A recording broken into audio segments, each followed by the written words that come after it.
এই বৃষ্টিতে খিচুড়ি কার না ভালো লাগে। তাই জন্য আজকে আপনাদের কাছে নিয়ে এসেছি খিচুড়ির রেসিপি।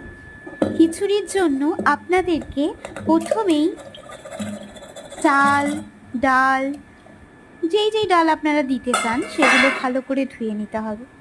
ধুয়ে নেওয়ার পরে একটু নুন, হলুদ, জল আর সঙ্গে ভেজিটেবিলের মধ্যে আপনারা দিতে পারেন কুমড়ো, আলু, আমি যেমন দিয়েছি বটবটি অল্প করে দিয়ে। খিচুড়ি বেশিরভাগ আলুই দিয়েই ভালো লাগে, তাও সব রকম সবজি খিচুড়িও ভালো লাগে।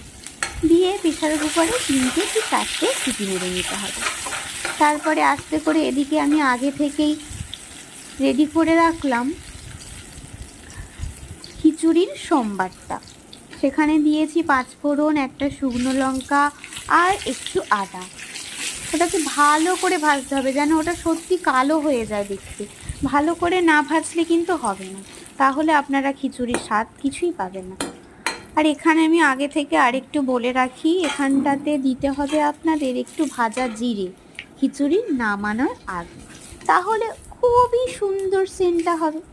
আপনার খিচুড়ির গন্ধ শুনে পাড়া প্রতিবেশীও লোভ দেবে। এখন দেখুন আস্তে করে যখন প্রেসারেও হয়ে গেল সিটিটা, দিয়ে দিলাম 5 ফোড়ন সম্বার, দিয়ে একটুখানি ভাজা জিরেও দিয়ে সুন্দর করে আর একটু গরম করে ঘাঁটতে থাকবে। খিচুড়ি মানেই ঘাটাঘাটি, তাই ওইটা তো করতেই হবে।